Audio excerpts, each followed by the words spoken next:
Salut les jeunes. Bonjour à tous. Jeff n'est pas encore arrivé? Sûrement un problème de transport. Encore? Désolé pour le retard, mais il n'y avait plus de TPMR pour arriver à l'heure de la convocation. Parle pas comme ça, tu vas perdre un point. Ah oui, c'est vrai. Il n'y avait plus de transport pour personnes à mobilité réduite. Donc j'ai pris le bus, le tram et j'ai fini à pied. Et bien sûr, tu as eu du mal à circuler, car aujourd'hui, c'est mardi, et c'est le jour où les poubelles sont sur le trottoir.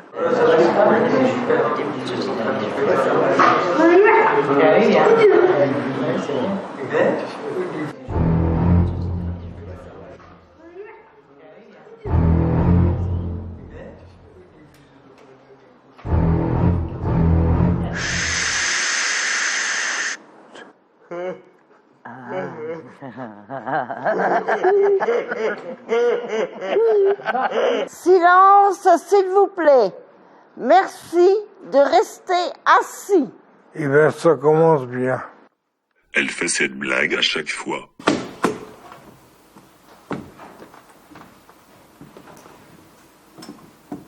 Bonjour à toutes et à tous. Vous savez pourquoi vous avez été convoqués aujourd'hui par le Grand Conseil de la bonne conduite des personnes en situation de handicap? Le SG, DB, CP, ESH. Il en manque 3. Le SG, CL, CD, PSDH. Il en manque 1. Le SG, CB, LD, CD, PSDH.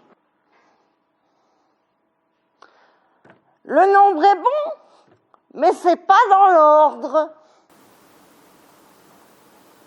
En premier lieu, je vais vous rappeler pourquoi ce Grand Conseil a été créé. Et il a été décidé par qui, ce grand conseil? Par des personnes handicapées et dignes de vous représenter et de vous éduquer. Encore des faillots. Parce que vous croyez qu'à mon âge, je peux être rééduquée? La question n'est pas là. Nous avons des témoignages de citoyens choqués par vos divers comportements inappropriés à la société et à l'image que vous devez donner. Ce n'est pas à l'individu de s'adapter à la société, mais à la société de s'adapter à l'individu. Oui, dans le meilleur des mondes. Oui, j'entends bien. Commençons la séance. Concernant Monsieur Saoul, nous avons reçu des plaintes de la mairie. Le motif: harcèlement par courrier des différents services, voirie, transport, entretien et propreté des rues, ramassage des poubelles, accessibilité, culture et bien d'autres. Commençons d'abord par la voirie qui nous mène en bateau. Alors justement, il nous en manque, les trottoirs bateaux.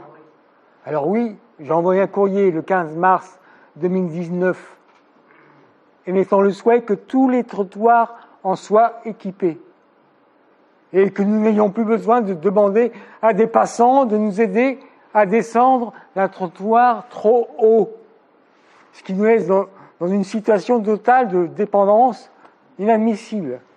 Je vous rappelle que la première loi pour l'accessibilité date de 1975. La loi handicap de 2005 avait prévu l'accessibilité universelle tout d'abord pour 2015, puis pour 2020 par un moratoire de François Hollande. Ce report continuel m'a toujours fait enrager. Comment voulez-vous que l'on se mêle aux autres si la vie n'est pas accessible à 100% pour tout le monde? Eh bien, vous voyez, les gens sont solidaires, ils nous aident. Mais nous voulons être autonomes. Pour en revenir au trottoir, j'ai également signalé que lorsque les poubelles sont sorties, elles nous barrent le passage. Et quand elles sont pleines, elles sont impossibles à déplacer. Et la dernière chose que j'ai rencontrée, ce sont les crottes de chiens. Il paraît que quand on marche dedans du pied gauche, ça porte bonheur. Mais quand c'est la roue gauche et que l'on pose la main dessus, ne sont pas le bonheur, mais autre chose. Tu sais, j'ai un chien. Et quand il fait des crottes, je ne peux pas ramasser. Ah, c'est donc toi? Enfin, ton chien? J'entends bien, monsieur Saroul. Il n'empêche qu'il ne vous restait que 5 points sur votre permis de bonne conduite en société, suite à votre dernière convocation devant ce même jury, il y a 3 mois. Et je vous en retire encore 3 aujourd'hui. Oh, le dangereux récidiviste! J'espère que vous allez retenir la leçon cette fois-ci et que nous ne vous reverrons pas de sitôt, monsieur Saroul. J'essaye juste de défendre nos droits. Bah, t'as bien raison. Dossier suivant. Il concerne monsieur Pipelette. Le motif.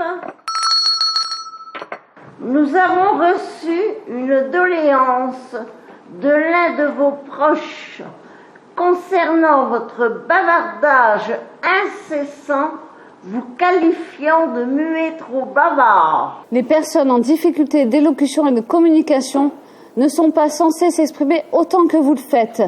Nous attendons de vous un peu plus de discrétion, monsieur Pipelette. Écoutez, mais ne parlez pas. J'aime m'exprimer. Beaucoup de personnes confondent la difficulté d'élocution et de communication avec une difficulté de compréhension et de réflexion. Malheureusement, cette confusion est faite par une grande partie de la population vis-à-vis du handicap en général. Parfois, je l'imagine comme une armée désarmée, ne sachant pas comment s'y prendre, ni que dire, ni quoi faire. Alors une confusion, non pas une confusion, mais une interprétation hâtive et maladroite arrive, malencontreusement chargée de son lot de préjugés. Leur interaction face au DEC. Attention, monsieur Saroul, pas d'acronyme. Leur interaction face aux personnes en difficulté d'élocution et de communication montre seulement une maladresse qui n'est que le fruit de la méconnaissance. Elle est compréhensive et excusable, hein. Soyons indulgents. Admettons, c'est pas gagné. Oui, je suis tout à fait d'accord avec toi. Une fois le malentendu dissipé, j'aime partager avec les autres, échanger sur différents sujets. C'est une source d'enrichissement pour tout le monde. C'est la meilleure façon de se rencontrer et de comprendre les différences. Gauthier, on entend que toi!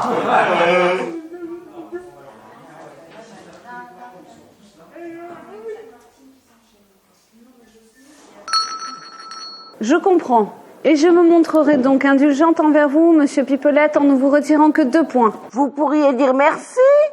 Non mais Jocelyne! Dossier suivant. Il concerne madame Je fais tout. Le motif. Selon un témoignage de madame Fétrop. Non, c'est madame Pétro. Votre auxiliaire de vie, une brave dame que je connais bien, souligne votre manque de reconnaissance, pourtant bien mérité, envers son dévouement à votre égard. Elle est gonflée, celle-là. Elle me prend vraiment pour une gamine. C'est comme quand on fait les courses, elle dit ce qu'il faut que j'achète ou pas. Effectivement, elle est là pour vous seconder, pas pour faire à votre place ce que vous êtes en capacité de faire. Elle agit sûrement comme ça parce qu'en général, les gens s'adressent à nos accompagnants. Et moi, je dis à mon frère. Toi, les gens s'adressent à ton frère au lieu de s'adresser à toi. Et moi, je m'énerve. Madame Je fais tout. Je me vois dans l'obligation de vous retirer 1 point pour manque de tolérance. C'est l'hôpital qui se fout de la charité. Attention, qui se fout. Pour ma part, je préfère qu'il se moque. Je trouve ça plus courtois, plus respectueux. Les mots sont importants. Ils peuvent même devenir des armes défensives. Oui, tu as raison, Christiane, on ne doit pas se laisser infantiliser. Et puis, tiens, c'est comme l'intimité. Comment on peut avoir de l'intimité quand c'est jamais la même personne qui nous voit nus pour la toilette? Mais c'est un problème d'organisation des services d'aide humaine. Ça serait plus facile si c'était toujours la même personne. Non, pas plus facile, mais moins intrusif. Pour ma part, je n'ai pas de problème de pudeur, mais j'ai bien conscience de la gêne de certaines jeunes femmes qui viennent me faire la toilette intime pour la première fois. Je ne parle pas seulement de cette intimité-là, je parle aussi d'avoir une vie affective et sexuelle quand on est en situation de handicap ou personne âgée. Est-ce que vous pensez vraiment que cet aspect de la vie est si important? Oui, c'est important, on parle d'amour quand même, merde.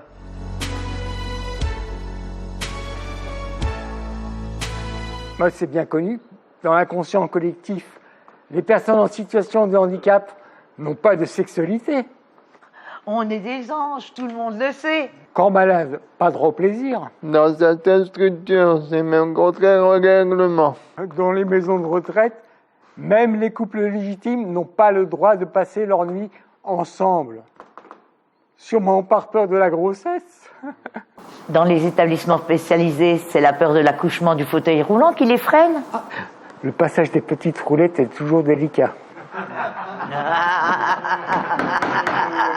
Monsieur Dubois, pouvez-vous annoncer le dossier suivant, s'il vous plaît?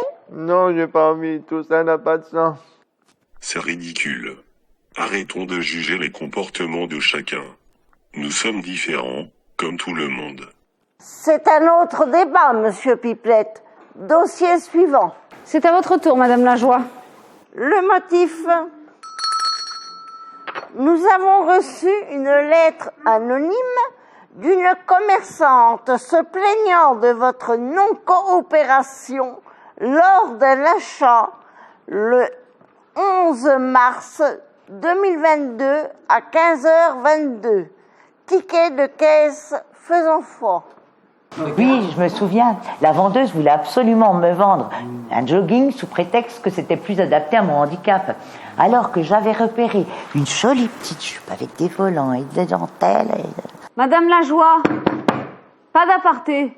C'est au Grand Conseil que vous vous adressez. Adapté. Adapté, ça veut dire quoi? Plus pratique, plus discret. On ne veut pas voir le handicap. Une femme handicapée n'a pas le droit d'être séduisante. Et je ne parle même pas d'être sexy. Quand je lui ai dit que je voulais mettre des talons aiguilles avec cette tenue, elle m'a dit que je ne pourrais jamais marcher avec. Et elle est partie me chercher une paire de baskets. Elle pensait sûrement que tu allais te remettre à courir grâce à elle. Cours, Martine, cours!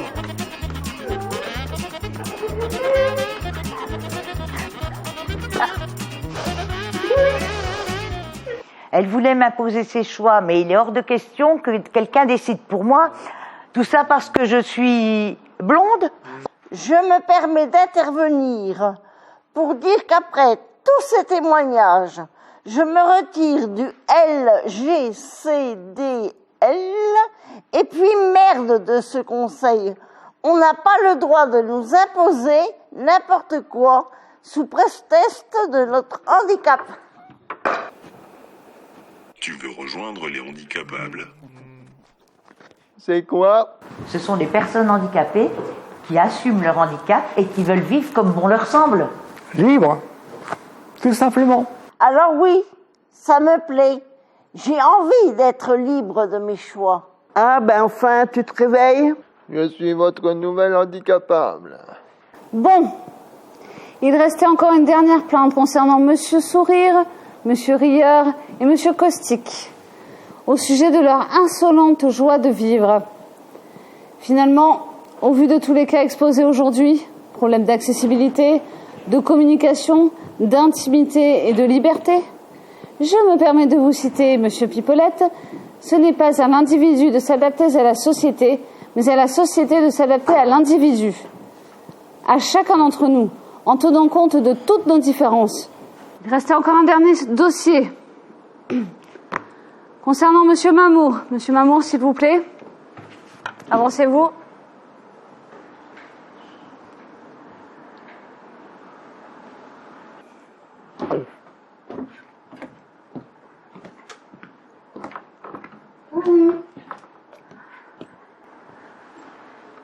Monsieur Mamour, lorsque j'ai vu le bleu de vos yeux, je me suis noyée dedans. Vous avez fait fondre mon cœur de glace. Je suis tellement soulagé. Depuis le début de ce conseil, vous m'émerveillez. Vous me rendez tout chose. Je déclare la dissolution de ce grand conseil. Qui n'était effectivement qu'une boutade. Une boutade, oui. Qu'elle soit douce, forte, amère ou légère. De toute manière, c'est fait pour rigoler. Une boutade, c'est la boutade qui nous monte au nez. Oh, monsieur Mamour, je vous aime. Moi aussi, je vous aime.